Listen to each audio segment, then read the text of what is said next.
Two people have been killed after they were hit by a train in Mpumalanga. For more, we're joined on the line by ER24 spokesperson Ineke van Heesteen. Ineke, can you tell us a little bit more about the circumstances of this tragic accident? Yes, well, two men sustained fatal injuries after they were knocked by a train in Arbor in Mpumalanga this morning. When the ER24 paramedics arrived at the scene shortly before 8 o'clock, they found the two men lying on the train tracks. Unfortunately, both had sustained fatal injuries and were declared dead at the scene by paramedics. The exact circumstances, however, were not known to our paramedics. Besides the two men who sustained fatal injuries, were there any injuries reported from those on the train? Say again, I can't hear you properly. Was anyone on the train injured? No, not that I know of. This time of year, we see a lot of accidents with pedestrians, not only on the roads. Can you give pedestrians any kind of warnings about train tracks in terms of maintaining their own personal safety?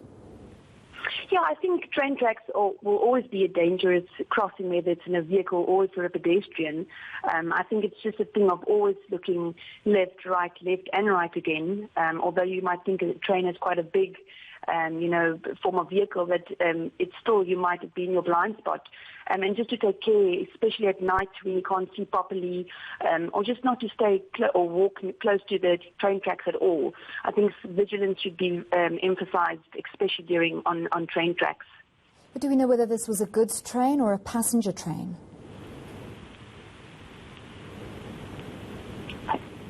Sorry, can you hear me? So I'm going to repeat the question for you. Do you know whether the train that hit these two individuals was a goods train or a passenger train?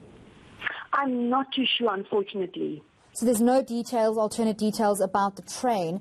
Can you give us some details about the exact area where this took place? The paramedics explained that it's in Arbor, which is an area in Mpumalanga, and that's the info I got regarding that. All right, thank you very much for those details. Ineke van Heesteen, spokesperson for ER24, and details of that accident still sketchy, but we'll bring you more details as they become available.